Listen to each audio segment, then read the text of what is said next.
Bismillahirrahmanirrahim. Assalamualaikum warahmatullahi wabarakatuh. Saya Muhammad Farid Hafiz bin Muhammad Omar dari Fakulti Kepimpinan dan Pengurusan Universiti Sains Islam Malaysia USIM. Saya akan membentangkan kertas kerja yang bertajuk Peranan Institusi Agama Islam dalam membantu masyarakat awam di Malaysia akibat penularan COVID-19 dan kefahaman konsep rahmatan lil alamin. Ekstrak artikel ini membincangkan peranan institusi agama Islam dalam membantu masyarakat awam yang terjejas akibat penularan wabak COVID-19 di Malaysia. Kajian ini menggunakan kaedah penyelidikan kualitatif ke atas beberapa jenis institusi agama Islam seperti agensi sama ada, agensi kerajaan dan juga bukan kerajaan, dan dianalisis menggunakan kaedah perbandingan. Kajian menunjukkan bahawa terdapat perbezaan dalam pelaksanaan bantuan yang diberikan seperti kumpulan penerima, jenis agihan, bantuan yang diberikan dan sumber yang diguna pakai. Namun, dalam masa yang sama, kajian mendapati satu elemen kesamaan dikongsi oleh setiap institusi agama Islam yang terlibat, iaitu memelihara nyawa masyarakat awam dalam memastikan kelangsungan hidup yang aman dan terjamin. Dengan itu, dapat disimpulkan peranan institusi agama Islam di Malaysia dalam menangani pandemik COVID-19 memenuhi prinsip maqasid syariah dan memaknai konsep rahmatan lil alamin. Pendahuluan untuk kertas kerja ini, saya akan menerangkan apakah itu COVID-19. Menurut WHO, World Health Organization telah menafsirkan bahawa COVID-19 ini adalah satu penyakit baru, virus baru yang dijumpai di Wuhan, China pada akhir Disember 2019. Dan apakah jenis serangan yang berlaku akibat COVID-19 adalah bila mana ia adalah akan menyebabkan sindrom pernafasan akut yang kritikal dan dia akan menyebabkan seseorang itu akan sesak nafas dan sebagainya. Daripada Wuhan, kemudian dia telah merebak ke Korea Selatan, ke negara-negara yang sehingga ke Itali dan juga Amerika Syarikat, dan akhirnya di Malaysia kes pertama yang dijumpai positif COVID-19 adalah pada 23 Februari 2020 bila mana ada 3 warga negara pelancong Cina yang telah memasuki Malaysia melalui pintu Singapura. Dan akibat daripada itu, susulan daripada itu, kes kemudiannya telah dijumpai di Seri Petaling bila mana ada berlakunya jemaah tabligh berhimpun secara besar-besaran daripada seluruh Asia, dan kemudiannya mereka pulang ke negara mereka dan telah didapati beberapa pihak ataupun pengikut tabligh di Malaysia juga telah positif COVID-19. Maka daripada sudut itu, akibat daripada itu, bila mana kes positif COVID-19 telah naik secara mendadak, maka kerajaan Malaysia pada bertarikh 16 Mac telah melaksanakan perintah kawalan pergerakan yang pertama yang menyebabkan semua orang terpaksa duduk di rumah. Kerana apa tindakan ini dilakukan? Kerana untuk mengawal daripada wabak ini terus merebak tanpa terkawal. Susulan daripada itu telah berlakulah beberapa perintah kawalan pergerakan yang kemudian telah dikemas kini, seperti contoh perintah kawalan pergerakan diperketatkan untuk kawasan-kawasan yang begitu terpencil yang mempunyai kes positif yang tinggi, ataupun PKP bersyarat sebagai contoh, itu juga untuk kawasan yang lebih luas, tetapi bersyarat itu hanya untuk kelompok kecil, tetapi kehidupan seharian masih lagi boleh berjalan seperti biasa. Kemudian PKP pemulihan bermula pada akhir Julai, dan kemudian kerajaan telah membenarkan untuk semua masyarakat untuk bergerak secara lebih bebas, boleh bekerja semula, boleh berniaga semula, tetapi dalam konteks yang lebih dengan SOP yang telah diperketatkan. Apakah dia SOP ataupun amalan? Maka dengan itu telah berlakulah amaran kehidupan norma baru dalam kehidupan masyarakat Malaysia, khususnya seperti contoh kehidupan sosial yang berubah daripada sudut perlu pakai pelitup muka, basuh tangan lebih kerap, hand sanitizing dan sebagainya, dan juga perlunya berlaku penjarakan sosial yang lebih luas. Perkembangan ekonomi juga telah berubah. Amalan baru tiada lagi interaksi secara tunai. Semuanya berdasarkan secara online sebagai contohnya. Amalan keagamaan juga telah berubah bila mana tidak ada lagi amalan keagamaan secara berjemaah besar-besaran. Konteks ini, isu ini ataupun norma keagamaan ini tidak hanya berlaku dalam agama Islam, tapi ia juga telah memberi impak juga kepada agama-agama lain sebagai contohnya. Maka di sinilah wujudnya masalah kajian di dalam negara kita akibat daripada COVID-19 tadi.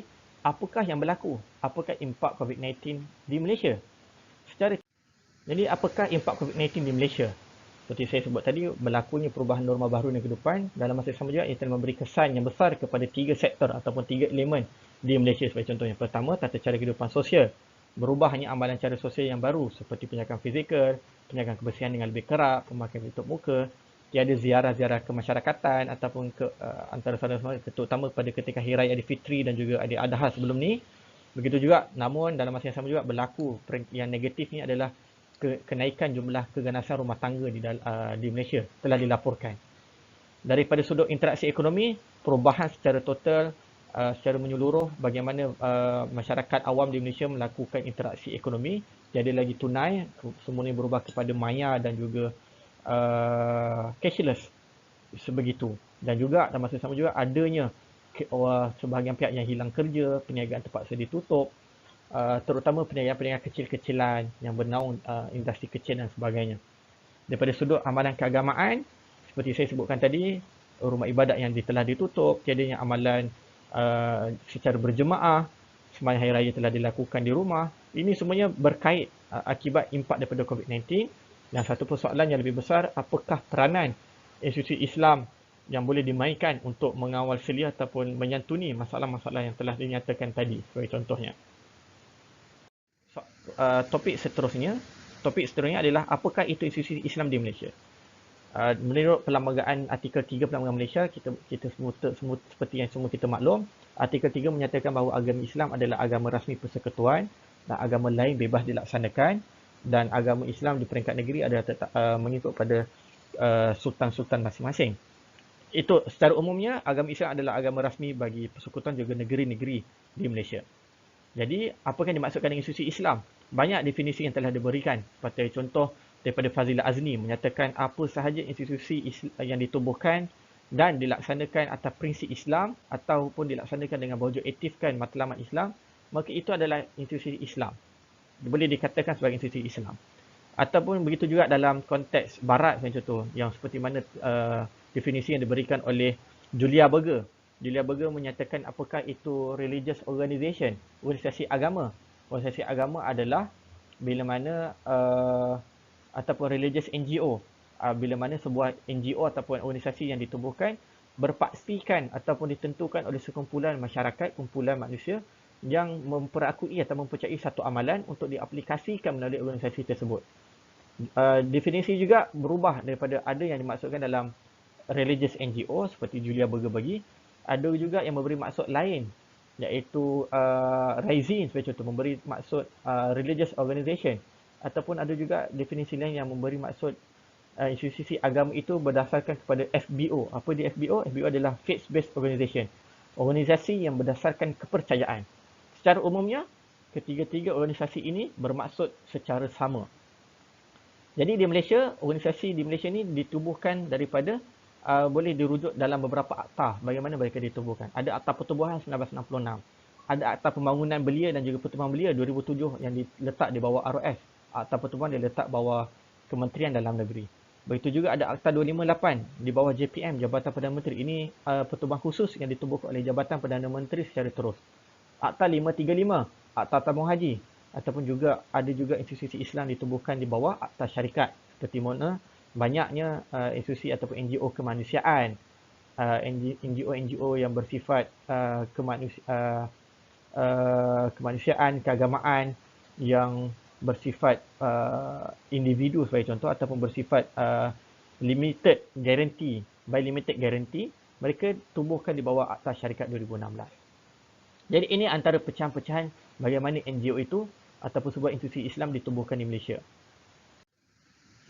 Bila mana kita kategorikan, bila mana dalam kajian ini, bila mana saya kategorikan NGO ataupun institusi Islam itu melalui kefahaman umum, kita boleh lihat adanya agensi kerajaan. Sebagai contoh, ini tidak tertakluk pada atas, tetapi kerajaan yang terikat dengan kerajaan. Seperti contoh JAKIM, Jabatan Majelis Islam Malaysia. Badan Islam Negeri, setiap negeri. Lembaga Zakat Negeri. So, ini agensi kerajaan yang tidak tertakluk kepada akta yang saya nyatakan tadi. Ataupun agensi yang didukung kerajaan. Ini ada tertakluk bawah Akta 258, Akta 535. Seperti contoh Yayasan Dakwah Islamiah Malaysia, YADIM. Institusi Wasatiyah Malaysia. Ini telah ditutup pada 2018. Lembaga Tabung Haji, seperti saya sebut tadi, Akta 258. Ataupun agensi korporat ataupun swasta. Ini berdaftar bawah syarikat. Persatuan Bank Islam Malaysia, IB. Institusi Kefahaman Islam Malaysia, IKIM. Dan banyak lagi. Institusi kewangan, INSAF ataupun institusi think tank yang berdaftar di bawah Akta Syarikat. Badan bukan kerajaan, ini lebih banyak. NGO yang berdaftar di bawah ROS ataupun ROY. Seperti Persatuan Cina Muslim Malaysia, ada lagi yang Persatuan Pertubuhan India Muslim Malaysia, adanya Angkatan Beli Islam Malaysia, adanya Pertubuhan Ikram Malaysia. Ini antara NGO-NGO yang besar ataupun Majlis Belia Malaysia ataupun Majlis Perundingan Islam Malaysia MAPIM. Nah, ini antara NGO-NGO besar yang wujud dan objektifnya adalah untuk kelangsungan masyarakat Islam di Malaysia. Metodologi kajian yang saya lakukan di dalam kajian ini adalah bersifat perbandingan dan analisis melalui literatur yang ada di dalam jurnal, kajian, penulisan dan juga laporan-laporan akhbar. Maka dapatan kajian apa yang saya dapati adalah apakah yang dimaksudkan dengan konsep rahmatan lil alamin? Konsep rahmatan lil alamin asasnya berdasarkan kepada ayat surah Al-Anbiya ayat 107 yang bermaksud wama arsalnaka illa rahmatan lil alamin. Yang tiadalah kami mengutuskan engkau wahai Muhammad melainkan untuk menjadi rahmat bagi sekalian alam. Dalam konteks ini apakah yang dimaksudkan dengan rahmah? Rahmah bermaksud seperti mana yang dimaktubkan oleh Imam At-Tabari. Rahmah adalah sifat rabbani yang bersifat universal atau syumuliyah yang menaungi kehidupan setiap makhluk di dunia. Tidak hanya bermaksud terbatas kemanusiaan, tapi rahmah ini bersifat kepada semua makhluk Allah, termasuk manusia, haiwan, tumbuh-tumbuhan dan juga lain-lain. Al-Imam Al-Jauzi memberi definisi sebanyak 16 maksud rahmat ini. Daripada syurga, kepada kenabian, Al-Quran, hujan, pemberian rezeki, pengampunan, maghfirah, kasih sayang. Yang mana secara kesimpulannya 16 jumlah maksud Imam Al-Jauzi beri ini adalah bersifat kehidupan kemanusiaan ataupun makhluk Allah di atas muka bumi ini. Sama ada yang bernyawa ataupun tidak bernyawa, berakal dan juga tidak berakal. Atas konteks itu, konsep rahmatan lil alamin didefinisikan dalam dua maksud. Ada dua pandangan. Apakah yang dimaksudkan dengan konsep rahmah? Pertama, pandangan pertama yang menyatakan bahawa konsep rahmah hanya terfokus kepada mereka yang beriman kepada Allah dan Rasul, maka mereka yang tidak beriman kepada Allah dan Rasulnya, iaitu bukan Muslim, tiadalah rahmah ke atas kehidupan mereka di dunia ini. Kefahaman ini didasari kepada pendapat yang diberikan oleh Ibn Abbas dalam tafsirnya, bila mana beliau merungkaikan ayat wa ma arsalnaka illa rahmatan lil alamin. Pandangan kedua menyatakan ini yang bersifat lebih kontemporari. Kebanyakan ulama-ulama terkini bersandarkan kepada konsep ini. Konsep rahmah meliputi ke atas semua makhluk manusia, Muslim dan juga bukan Muslim dalam konteks kenegaraan. Namun kefahaman ini tertakluk kepada aspek kehidupan sosial, ekonomi, perundangan dan amalan keagamaan secara adil tanpa menafikan hak-hak yang telah dipersetujui di peringkat warga negara. Apa maksudnya? Selagi mana konsep kerahmatan pentadbiran negara itu mengawal selia keadilan, kemakmuran dan juga kesamaan hak di antara warga negaranya termaktub, terpelihara, maka mereka itulah yang dimaksudkan dengan rahmah. Tetapi ia tidak boleh melampaui batas apa yang dimaksudkan dengan kumpulan permintaan yang menyanggahi batas-batas keagamaan, seperti contoh kebebasan beragama secara total ataupun amalan kehidupan secara songsang. Itu tidak termasuk dalam konteks rahmah. Dan maka dalam kertas kerja ini lebih berpegang kepada mengambil kira COVID-19 punya impak, maka kertas kerja ini berpegang kepada konsep yang kedua. Maka, apakah peranan institusi Islam di Malaysia semasa COVID? Mengambil kira konteks tadi itu. Bila mana kita faham bahawa COVID-19 ini memberi impak kepada semua. Tidak hanya kepada kumpulan orang Islam, tetapi juga kepada bukan Islam. Cina, India, Melayu, Islam, Kadazan semua terkesan dengan COVID-19. Siapa yang hilang pekerjaan? Bukan hanya orang Melayu, Islam saja. Orang Cina, India juga hilang pekerjaan. Keganasan rumah tangga juga berlaku kepada semua. Tidak hanya satu kelompok saja yang mengalami keganasan rumah tangga. Rumah agama, ibadat ditutup. Bukan hanya masjid saja ditutup. Semua rumah ibadat tertutup. Tetapi kertas kerja ini hanya fokus kepada peranan institusi Islam. Apa peranan institusi Islam beri dalam konteks COVID-19 kepada masyarakat awam? Pertama, kita boleh lihat dalam banyak laporan yang saya jumpa dan kita rujuk, seperti contoh Majlis Agama Islam Wilayah Persekutuan, Angkatan Beli Islam Malaysia, JAIS, MAIS, MAPIM, IBIM. Ini antara maksudnya jenis-jenis bantuan yang mereka dapat salurkan sepanjang tempoh PKP dilaksanakan bila mana masyarakat telah terkesan dengan teruk akibat pelaksanaan PKP dan juga COVID-19.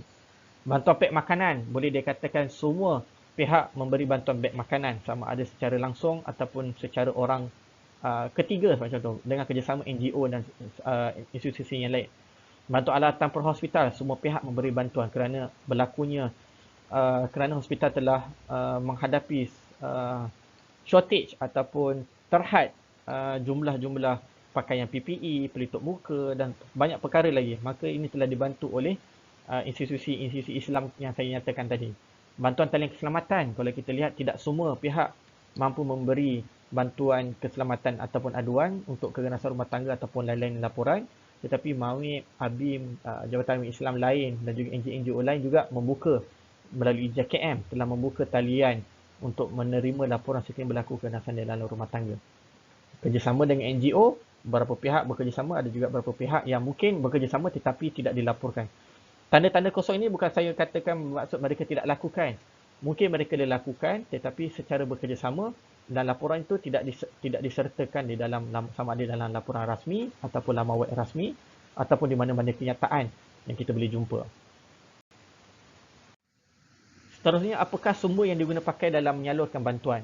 Sebagai contoh, saya dapatan kajian ini adalah secara rawak. Saya tidak terfokus kepada beberapa kumpulan saja. Saya mengkaji secara rawak. Kalau kita boleh lihat, ia berlaku secara rawak. MAWIP, ABIM, MAIS kita boleh lihat. Mereka ada laksanakan zakat, persendirian, individu dan sebagainya.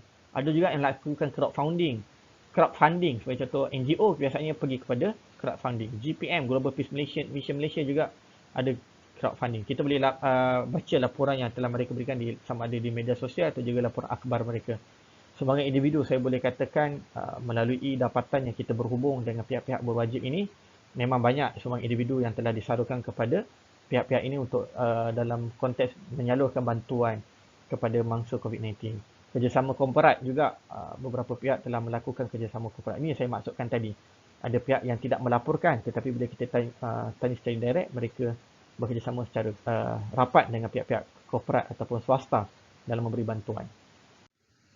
Daripada sudut kumpulan penerima, ini persoalan yang besar timbul bila mana pada pertengahan Jun tiba-tiba ada satu laporan menyatakan bahawa bantuan yang diberikan institusi Islam ini hanya terfokus pada orang Islam sahaja, terutama di peringkat Kementerian Agama, Menteri Agama sebagai contoh, di peringkat kerajaan.